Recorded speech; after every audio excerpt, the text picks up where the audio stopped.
All right. Once again, I want to welcome Vitaly Gimin here, and I have again Davide Pagnotto because I realized I haven't asked him a very important question.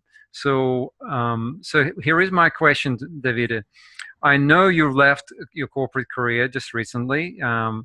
I've left it 20 years ago, so I have a little bit of time, but I still remember the time where I was there where I was sitting in my desk and I going, "Oh my God, I'm like an alien in a world where I don't belong, but I don't know what else to do because I still have mortgages and so on. I'm kind of committed financially. And what do you think? I mean, now that you've jumped ship, as they say, and you're doing this personal development journey, and you're doing a course in personal development, what do you think those people who are disenchanted in their corporations or companies can do to actually start on the path of wholeness?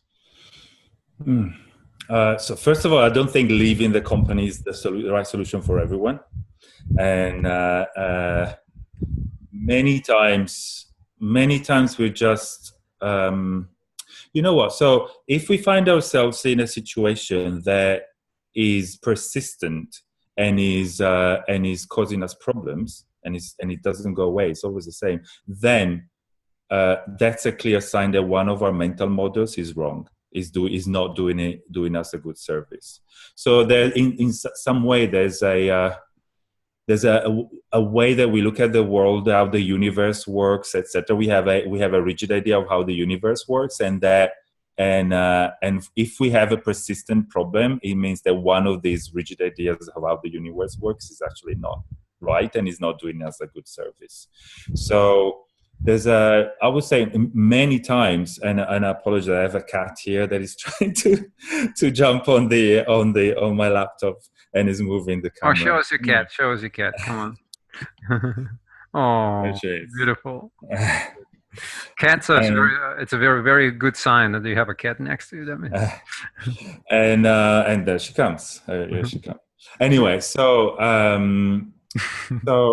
yes, I was saying, many times you really have an approach. Like, I'll give you an example. There was a friend of mine that actually hated his workplace, and he even had names for all his colleagues. Like, there was lazy, there was useless, and he would call them that way when he was talking to others. Wow. And I suggested, look, how about actually trying to change your mindset? And whenever someone is giving you a problem, take it as, okay, I have an opportunity to help them. I have an opportunity myself to learn to be clearer at work, to learn to articulate what I want to say better, and to develop others. And he. It may sound a bit like fluffy now, but he actually applied this seriously, and started saying, okay, let's find the evidence this new approach works, and let's focus on the evidence of this.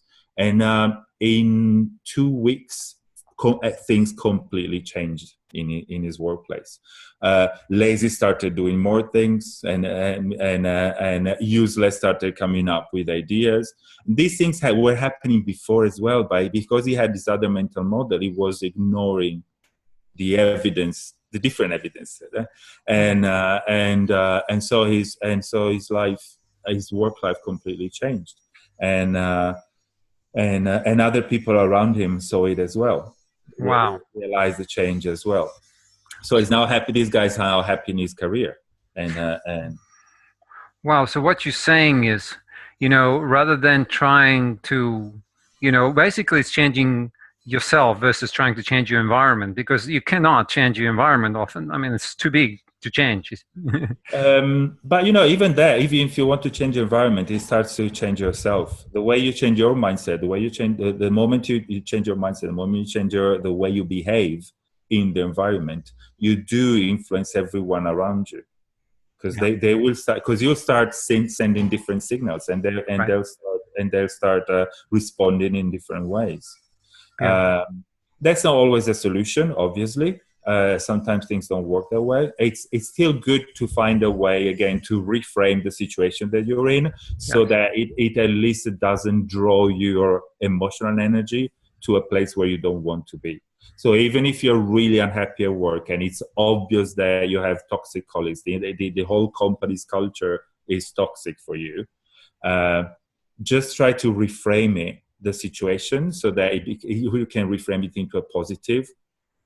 Just focus on the good things that you're doing for your family, for yourself, or for the community that you are helping with your charity work. I don't know, things like that. But and so try to turn the current toxic job into the fuel of something good that you have in your life. Right. So that will at least take you away from a negative emotional state where you are. And then you look for another job, of course. That will be the thing you need to do. But at least you will do it from a much more positive and creative emotional state than from the place of complaint, sorrow, blame, sometimes even guilt, and that you're in.